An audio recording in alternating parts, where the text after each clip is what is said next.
মোস্তফা সরোয়ার ফারুকীকে কারা আনলো, কাদের বলয়ে সে আসলো, কাদের উস্কানি এখানে আছে, এবং সে কোত্থেকে সে আপনি জানেন যদি এই বিদ্রোহটা যদি সরি এই বিজয়টা আমাদের না আসতো, মোস্তফা সরোয়ার ফারুকী এবং তার স্ত্রী তারা মিলে সবচেয়ে বড় আওয়ামী লীগ হইতো, আর দোষ দিত আমাদেরকে। আর ওরা এই যারা আন্দোলন করছে বৈষম্য বিরোধী, তাদের বিরুদ্ধে ফিল্ম বানাইতো এই মোস্তফা সরোয়ার ফারুকীরা। আজকে এই তেলবাস এই ফটকার আইসা কে বানাইছে এই আমার বুঝে আসছে না। অনতি বিলম্বে তাকে এখান থেকে সরাতে হবে, এই লোকটাকে সরাতে হবে। সে কোনোভাবেই বাংলাদেশ সরকারের এক উপদেষ্টা হওয়ার যোগ্য না। মোস্তফা সরোয়ার ফারুকীকে ছিলেন, আমি তার লেখা আগেও পড়েছি। সে ধর্ম নিয়ে, ধর্মের বিভিন্ন বিষয় নিয়ে সে মাঝে মধ্যেই ব্যাখ্যা দিতে চাইতেন, হুজুরদেরকে এদিক সেদিক করে তিনি একটু এদিক সেদিক করার বা একটু মন্দভাবে উপস্থাপন করার চেষ্টা করতেন, যাকে বলা হয় মাহমুদের যেই ইস্যুটা আনা হয়েছে। আমার কাছে মনে হয়েছে যে ইসলাম সমস্যার চাইতে সমাধানটা বেশি রেখেছেন। যেহেতু একজন ইমাম ডাইনে দাঁড়িয়েছেন, বামে একজন দাঁড়ালে সমতা হয়, সেই ক্ষেত্রে একজনকে ডেকে আনা হয়েছে এখানে। আমার কাছে মনে হয় সব ক্ষেত্রে আমি যদি চামচামি আনি হবে না, তবে বাংলাদেশের মানুষ চামচামি খুব বেশি পছন্দ করে এবং এটাতে মানুষ অভ্যস্ত আমরা। হ্যাঁ, তো আমার কাছে মনে হয়েছে যে তাকে কয়েকজন মিলে ইনভাইট করেছে, পরবর্তীতে উনি গিয়েছেন। আর এটার জন্য মনে হয় না যে তিনি প্রস্তুত ছিলেন। আর আসিফ মাহমুদের সম্মানের জন্য তাকে সামনে নিতে হবে না।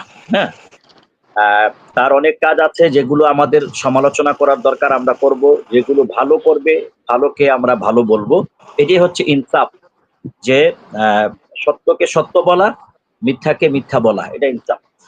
তবে আমাদের শাওন ভাই যেটা বলেছেন, একটা যেখানে একজন উপদেষ্টা সহ অনেক দেশের সিনিয়র সিটিজেনরা থাকবেন, সেখানে ব্যবস্থাপনাটা আরো সতর্কতার সাথে করলেই কিন্তু ভালো হতো।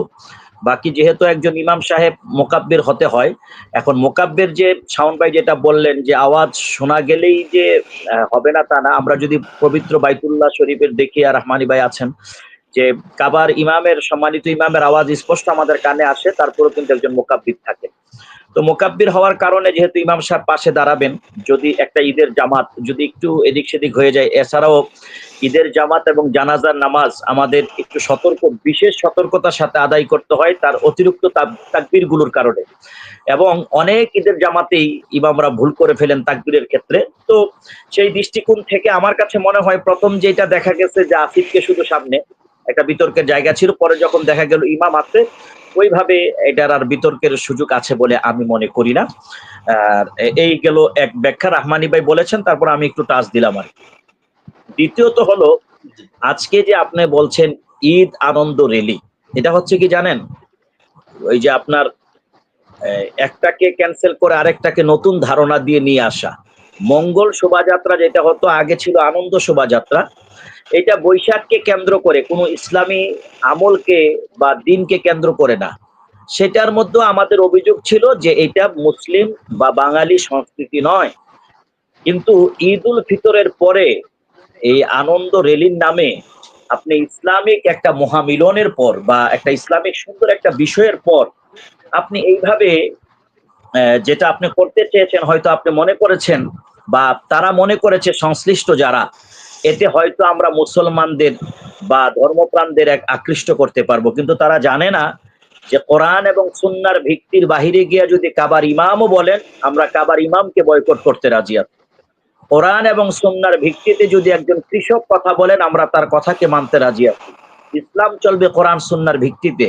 কে মুঘল সম্রাট ছিলেন, কে কিভাবে চলছেন, সেটা আমাদের বিষয় না। হ্যাঁ, যদি কোরআন সুন্নাহ ভিত্তিতে কোন আলেম, যদি শাওন ভাইও কোরআন সুন্নাহ ভিত্তিতে ন্যায্য কথা বলেন, তার দাড়ি নাই, মনে হবে যে তিনি মানে প্র্যাকটিস ইসলাম বা মুসলিম কিনা, ডাজ নট ম্যাটার। আমার বিষয়টা হচ্ছে উনি যে কথাটা বলেছেন সেই কথাটা যুক্তিসঙ্গত কিনা, কোরআন সুন্নাহ ভিত্তিক কিনা, সেটা যেই বলবে আমরা মানবো। এই জন্য দাড়ি টুপি সাজাই আইনা মূর্তি বানায় আপনি আমাদেরকে মনে করছেন সন্তুষ্টি করবেন বা আমরা চুপ থাকবো, বিষয়টা কখনো এটা ভাবার কোনো কারণ নেই।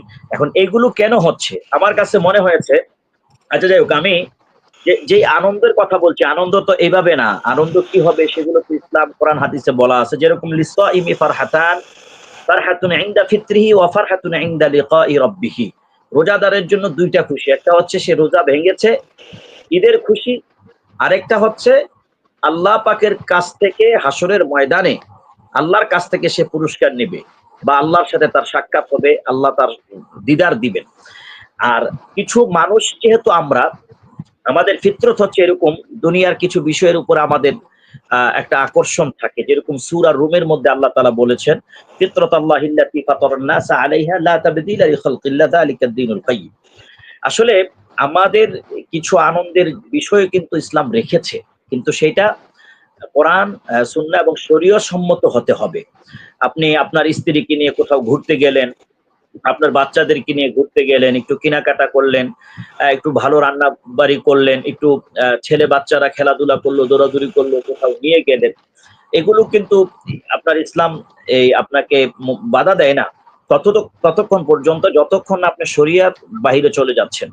যেরকম রাসূল সাল্লাল্লাহু আলাইহি ওয়াসাল্লাম নাতিদের সাথে তিনি আনন্দ করতেন, নিজে ঘোড়া হয়েছেন, নাতি কাদের উপরে চড়েছেন, বলছে, নাতি বলতেছে, নানা তোমার ডাক খুব সুন্দর লাগে ঘোড়ার মতোই, তুমি আরেকটু জোরে ডাক দাও।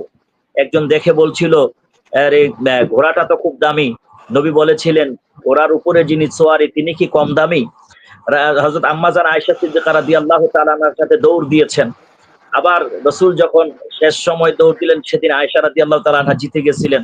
আয়েশা রাদিয়াল্লাহু তাআলা আনহা বলেন, সেদিনেরটা সমান সমান করলাম। তো এইভাবে করে ইসলামও আনন্দ এবং উদযাপনকে সমর্থন করে ততক্ষণ পর্যন্ত যতক্ষণ না সে শরীয়তকে লঙ্ঘন না করছে। আমি এটা বলেছিলাম আমার ঈদের জামাতে এবং জুমার বয়ানেও, যে আমরা আজকে ঈদের আনন্দ বানাইছি, 1 মাস রোজা রাখলাম, নামাজ পড়লাম, মোটামুটি প্রত্যেককেই চেষ্টা করেছি কম বেশি, প্রত্যেক মুসলমানই।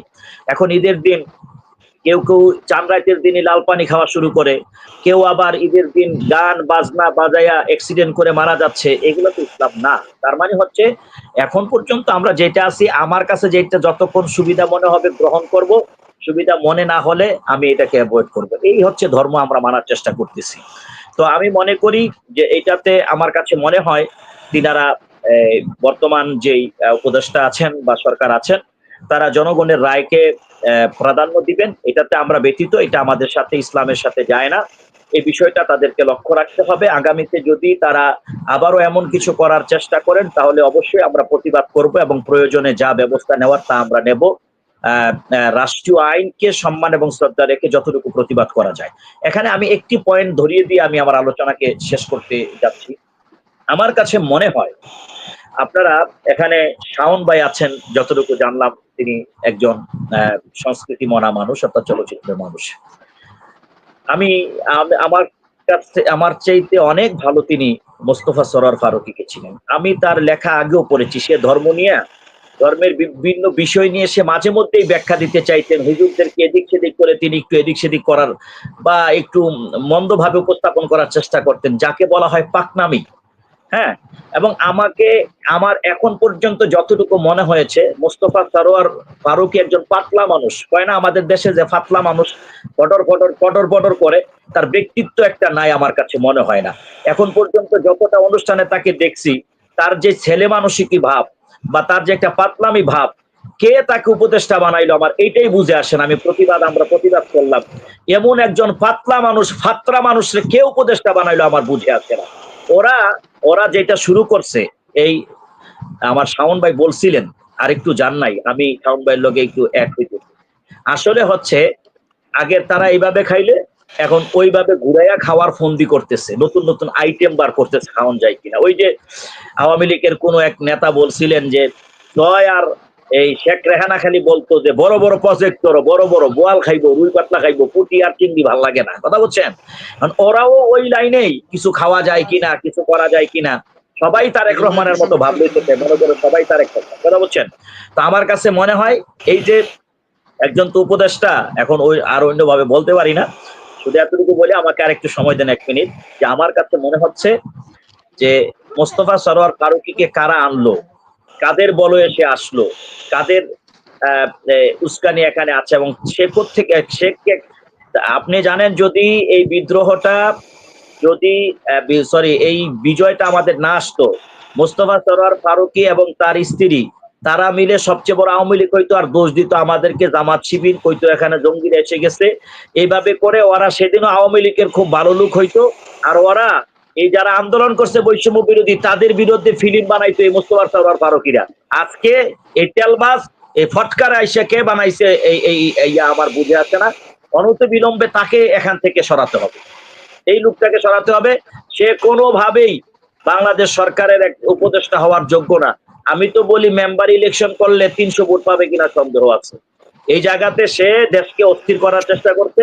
এরকম ব্যক্তিদেরকে অনতি বিলম্বে তার দায়িত্ব থেকে সরিয়ে দিতে হবে। ব্যক্তিত্ব সম্পন্ন লোক নিয়ে আসেন, যাদেরকে দেখলে মনে হবে যে তাদের কাছ থেকে আমাদের শিখার কিছু আছে, বোঝার কিছু আছে। মোস্তফা সরোয়ার ফারুক এই দেশে পরকীয়াকে প্রমোট করছে। এই দেশে এমন অনেক অনেক কাজ আছে যেগুলো মুগ্ধা বলা যায় না, সে সেগুলো প্রমোট করছে। আর তাকে এনে আজকে রাখা হয়েছে উপদেষ্টাতে। আর আমরা এখন পর্যন্ত কিছু করতে পারি না। এটা আমরা হুজুরদের ব্যর্থতা, ধর্মপ্রাণদের ব্যর্থতা।